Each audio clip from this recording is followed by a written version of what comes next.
Hi, this is Steve from PixelBump. Welcome to part 2 of our exploration into explosions using FumeFX and this week, Maya Fluids.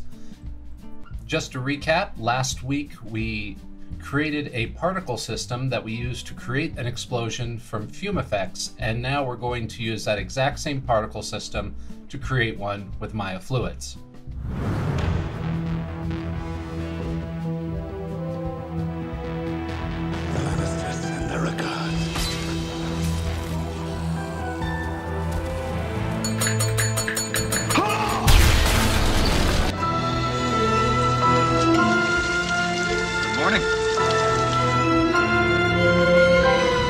Let's just take a look at our particles. You can see that's the exact same particle system we used before. So the first thing I need to do is to come up to my Fluid Effects menu and create a 3D container. And I'm going to come into my settings and I'm just going to give it some more room to move around. Go 20 by 20 by 20. That should give us enough space for our explosion to start. Let's start digging through my basic setup with a Maya fluid explosion. So base resolution right now is unbelievably low. If we were to start it here, it would be completely unusable. So I'm going to go ahead and go up to 100, which is a 5:1 ratio. And when you're dealing with Maya fluids, that's one of the most important things to remember is what your ratio is. That's going to really tell you what your fluid's going to look like. At a 5:1, it's still considered a pretty low resolution fluid. At about a 10:1 and above, we're talking something that would be acceptable for a final shot. Now here in the boundary, I'm going to again go and block off the negative Y side. That means that the fluid can interact with the bottom of this fluid container and give us nice ground interaction. And then I'm going to go ahead and turn off my boundaries in X and Y. That way, if the fluid needs to grow beyond our original size, it'll have the freedom to do that in either the width or the height. So I'm going to come down here to my contents methods, and density and velocity I'm going to need on dynamic grid. I'm also going to need my temperature and fuel on dynamic grid. In the display, we'll go ahead and use as render now, but there are a lot of nice settings here that help us troubleshoot our fluids if we get into trouble later. For the moment, let's just keep it as render. I'm going to change my voxel quality to better. I'm going to turn my boundary to the bounding box so I don't have to see all those little cubes. And I'm going to come down to my dynamic simulation, and I'm going to come here and add just a little bit of damp. What the damp does is makes the fluid lose energy over time. I'm going to come to my high detail solve, and I'm going to go to all grids. I'm going to up my solver quality to 40. And I'm going to start with a simulation scale rate of 1.5. Now here in the auto resize, I'll turn that on. I'm going to turn off resize and close boundaries. I don't want it to ever resize the negative Y so I can keep the nice ground interactions. I'll turn off resize to emitter, and I'll make the maximum resolution 400. Okay, so now we're going to get into the meat of it, which is our content details. So first thing here in density, we're just going to put a little bit of dissipation in at first. And every number I change from here on out are going to be subjective numbers that once we run a simulation, we're going to come back and change things. The velocity, I'm going to add a little bit of swirl. What that'll do is give us nice rounding smoke interaction. I'm going to go ahead and add a little bit of turbulence. Now in my temperature, I'm going to go ahead and give it a little more diffusion. I want the temperature to spread all over the place. And I'll also go ahead and give it a little more turbulence. And then in my fuel, I'm going to drop that reaction speed to something very low, like 0.01. So I want the reaction to happen almost instantaneously. The air-fuel ratio, this is where we're going to get something similar to the expansion we saw in Fume. And if you read the Maya user's help, it says for a gasoline-style fireball, you want to enter in 15, a 15-to-1 ratio of air to fuel. In my ignition temperature, I'm going to come down and give that a very low number as well. I want the fuel to ignite almost instantaneously at any temperature. Max temperature, I'll go ahead and up that to 2. I'll make the heat released up to 2 and the light released up to 2.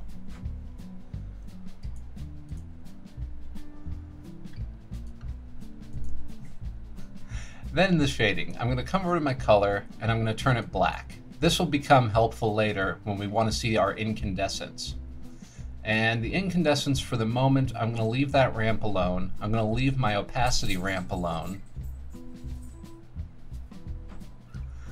And I'm going to come down to the shading quality. I'm going to up that to 2. And I'm going to change the render interpolator over to smooth. And basically this will just give us nice smoother gradients. And basically this will give us nicer, smoother gradients in our render. Alright, then I'm going to come down to my textures. And I'm not going to turn any of them on yet, but I'm going to come down to the coordinate method and switch it over to grid. This means that the Maya Fluid engine is going to calculate the textures, but we don't have to preview them at this point. It's just something that we now have in our pocket if we need it. Come down to lighting, and I'm going to turn on self shadow. I'm going to turn the shadow opacity up to 1.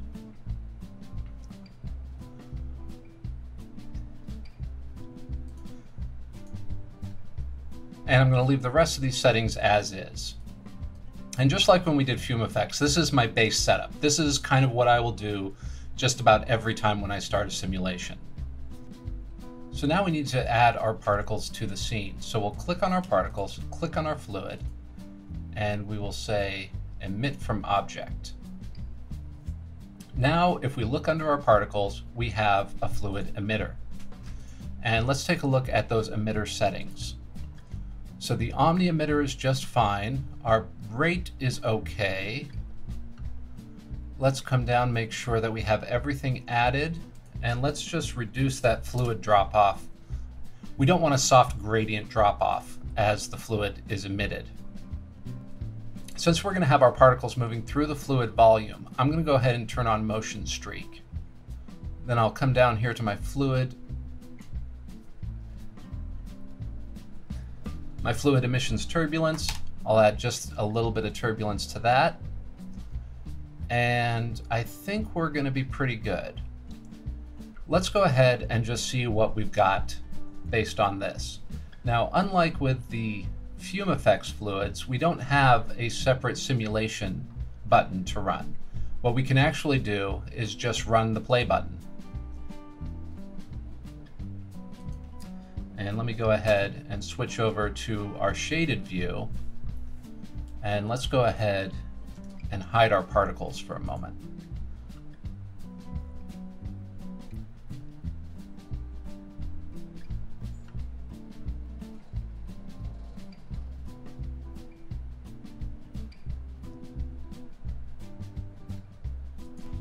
Alright, so we have an explosion, but it's moving up really fast, a lot faster than I'd like it to. So I'm going to come over to my fluid, I'm going to get into the content details, I'm going to come down to the temperature, and I'm going to reduce the buoyancy there, and in the density, I'll reduce the buoyancy there. And let's just go ahead and half both of those. So that way it doesn't blow up like a little mushroom cloud. We'd like it to rise a little slower. So let's go back and we'll hit play again, see the next simulation.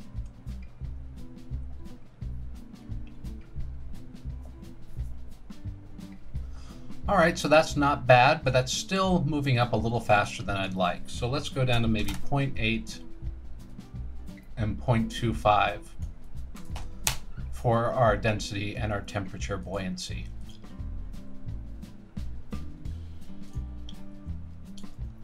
All right, that's a little more like it. That's more of the speed that I think I'm looking for. Now, much like when we did the FumeFX one, I want to go ahead and set some keyframes on this guy.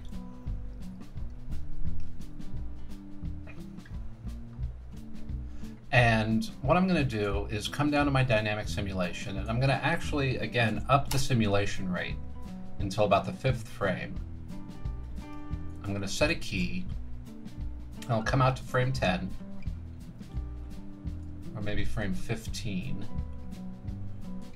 and I'm going to set that back down to normal.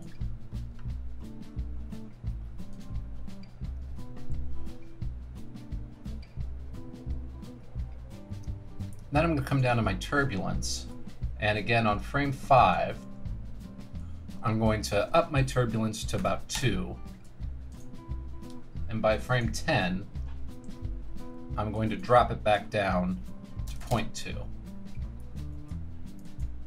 Again, we're just trying to break up a lot of that roundy, fluidy shape. So let's take a look at what we got now.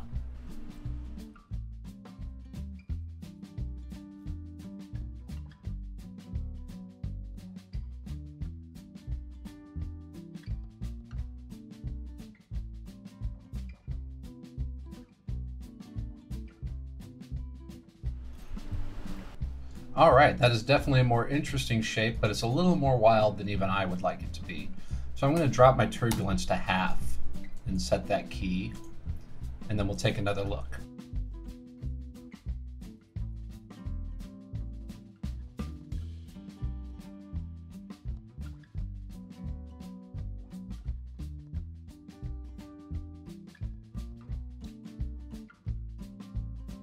All right, still a bit too much.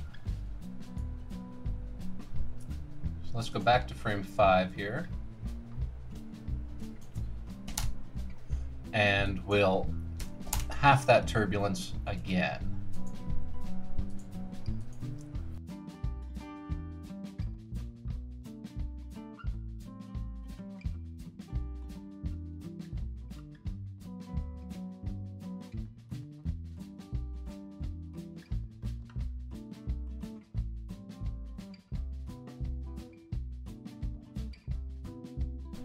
All right, that's looking pretty good. That's more of what I was looking for. So remember, the first few frames of Maya Fluid are going to be pretty atrocious. But when you're going to take this into composite, more than likely you're not using the first few frames anyway, especially for an explosion. You're going to try to cut those out so that the explosion can have a larger volume instantaneously. We're looking for a big force that pushes a lot of volume really quickly. So what else can we do to kind of dress up our look? I think the burn rate is, I think it's burning a little slow for me right now. All right, so that's looking pretty good. The next thing I'm going to want to do is come over to my fluid emitter. And I'm going to want to increase the heat a little bit. I want that to burn out a little faster than it has been. So maybe a 2 or a 2.5. And I'm going to come back to my fluid. And I'm also going to reduce the amount of velocity it's got to maybe a 3. There's a lot of nice swirling motion, but it can be just a little too much. I don't want it to keep flipping over itself quite as much as it has been.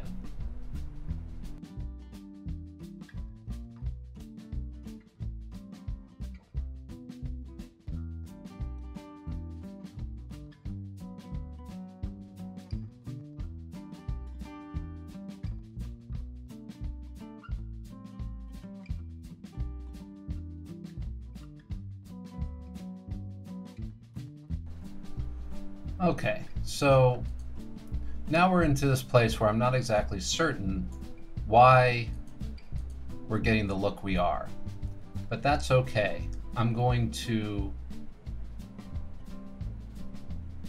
let this simulate a few frames, and then I'm going to come back and use that troubleshooting device we talked about earlier where we can look at different channels.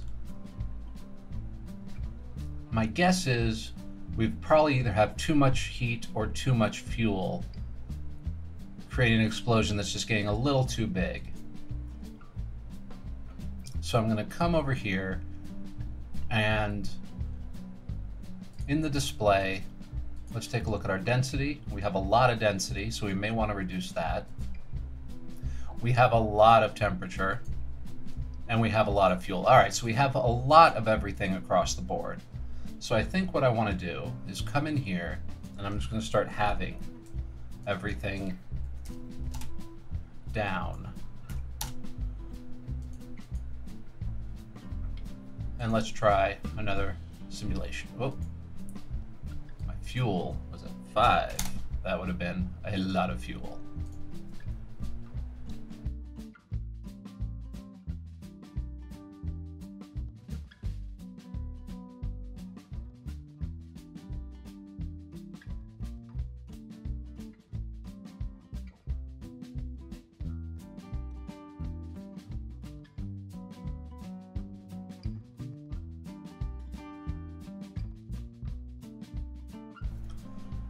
All right, this is much more like it. It's definitely burning out over a few seconds, so we're not having an eternal explosion.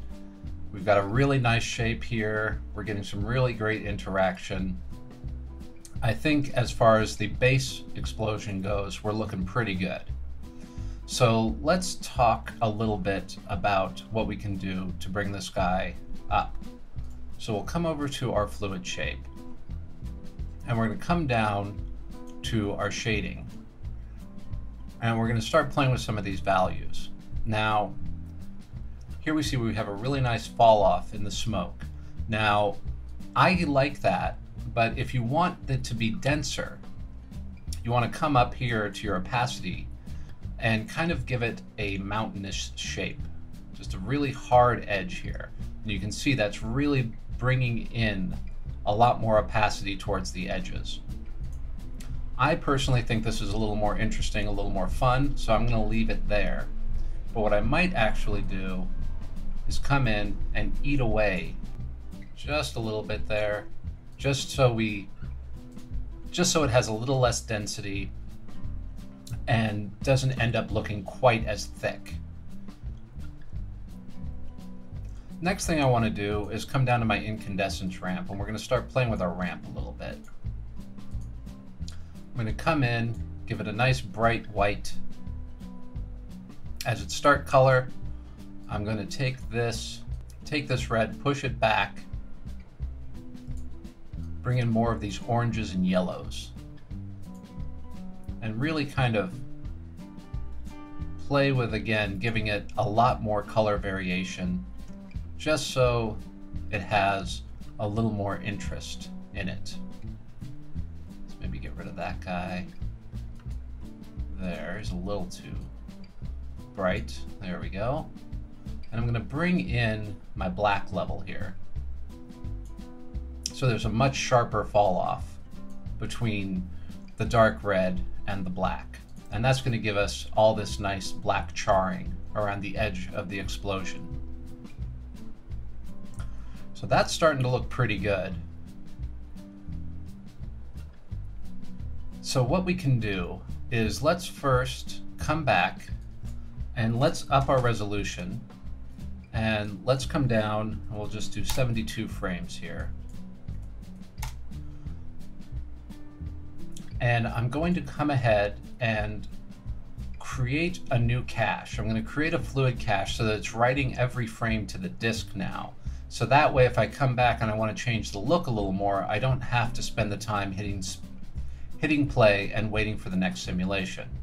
So I'm going to create new cache and let it run through the 72 frames, or until I feel that we have enough that we can work with.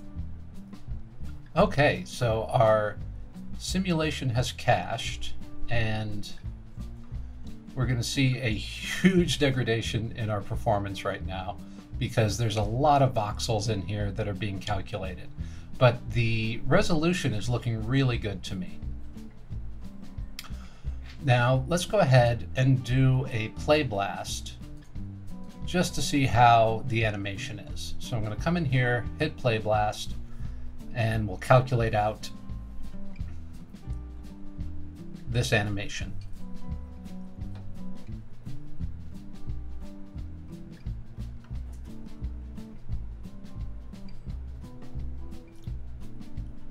Okay, so we're back, and let's take a look at this play blast. And overall, this is looking really good. The biggest problem I have right now is that it's burning white hot for far too long. So let's come down here to where we're going to want a lot less of that hot white. Somewhere here in the first second.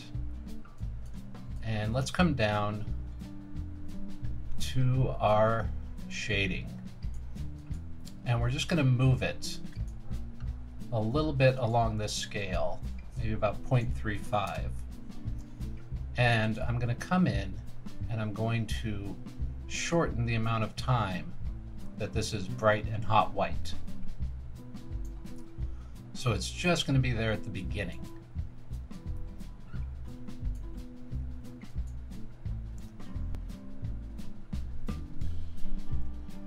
Alright, so even bringing the scale down really low isn't giving us the look that we're going for. That means that up here in our fuel and our temperature, we probably got a bit too much release here in both the heat and the light. So I'm going to half those, and I'm going to bring down the max temperature as well, return them all to 1. Now, unfortunately, this does mean I'm going to have to resimulate. So I'm going to go ahead and I'm going to let that run its magic, and I will be back just as soon as that simulation finishes.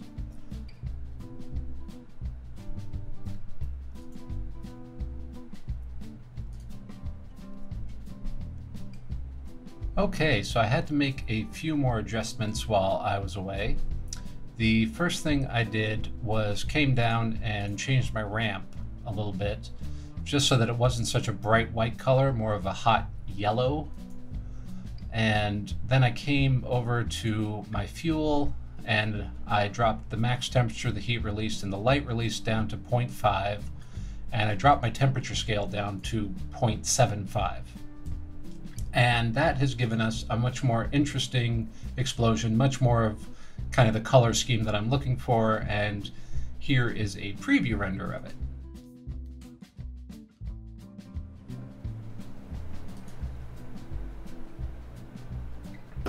That's looking really nice. A lot of nice detail there. It's maybe going to black a little faster than I'd like, so I'm going to come in here. I'm going to stretch this out just a bit.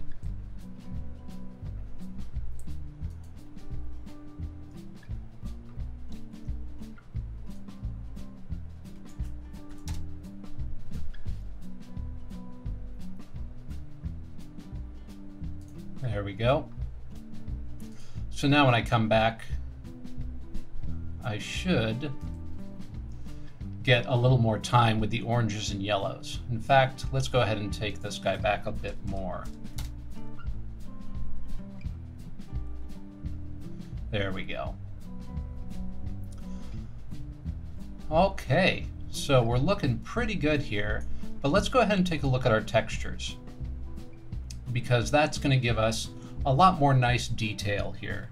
So I'm going to try to zoom in a little bit. And at this point, the Maya interface is almost completely unusable. This is an area where I really wish it had something like the FumeFX reduce the amount of voxels that I'm looking at, so the update would happen a lot faster.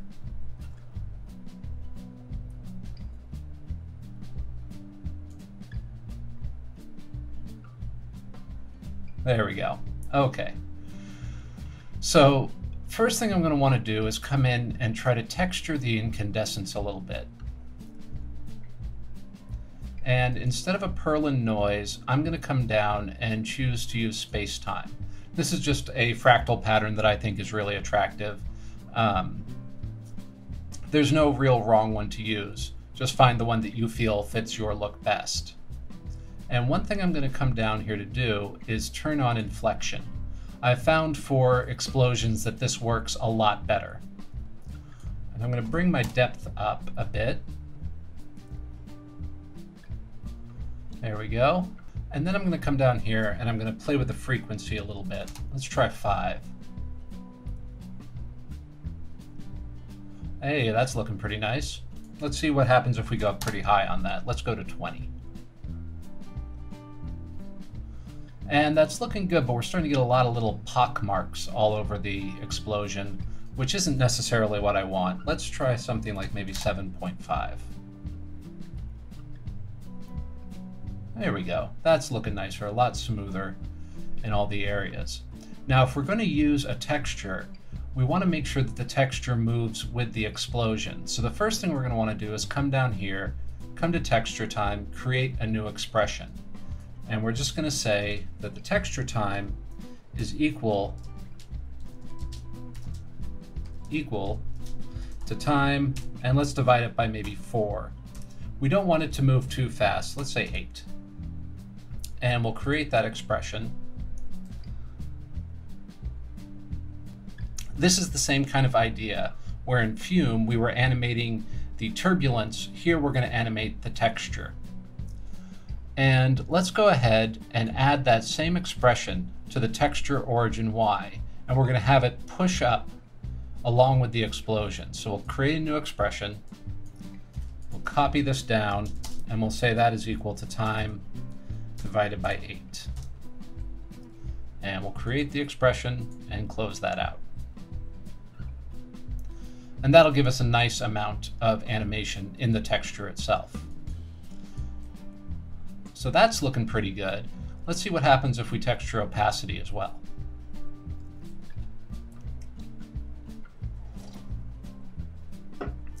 And there you can see it's eaten away at a lot of our fireball and a lot of our smoke. So let's try to drop that down a bit.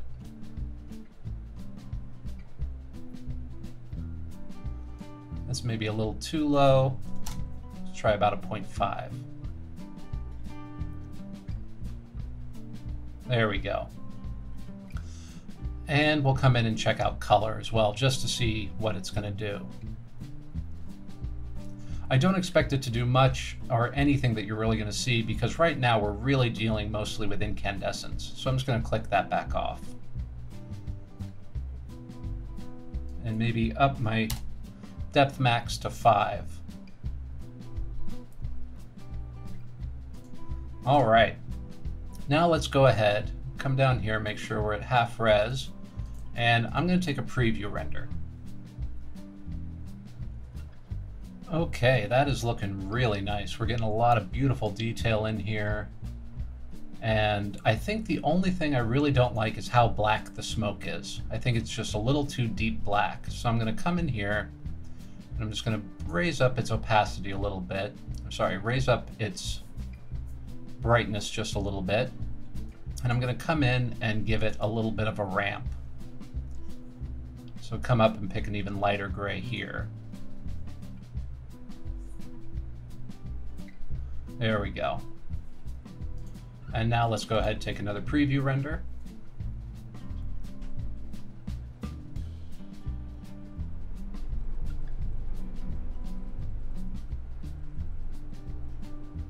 Okay, so I went ahead and switched over to the Maya software renderer. Mental Ray was just taking far too long. Right now we're getting about 1.5 minutes a frame, which was the same that we got with FumeFX and Mental Ray.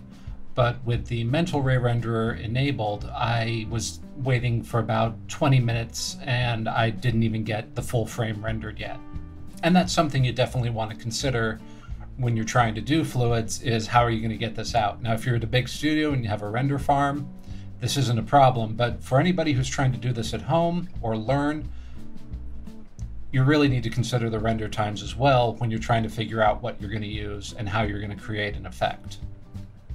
So I'm pretty happy with this. I think it looks great. I'm going to go ahead and I'm going to save the image, and I'm going to call this one the Maya explosion. Close that out, and I'm going to go ahead and close out of Maya and pull up After Effects. I'm going to put them into a single comp, and let's go ahead and go 1920 so we can look at them together. Move Maya over here, and we can actually bring them in a bit. So here's what we got out of Fume, here's what we got out of Maya. And let's go ahead and give these a little treatment. And we'll add a glow to the top of them. Spread it out. We'll change to A and B colors. And I'll go with the yellow to orange, which is my per usual way of dealing with explosions. And I'll go ahead and set this top one to a screen. And then we'll go ahead and grab that exact same glow, put it on that one. Let's go ahead and brighten them up a little bit. And we'll set that to screen as well.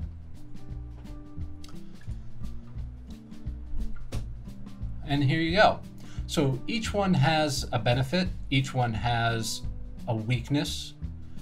And I think that no matter which one you use, you can get a really nice look and a really great end result.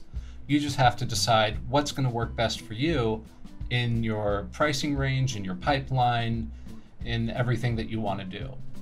So I think that's going to about wrap up this tutorial. I hope you've learned something that you can use in your own work.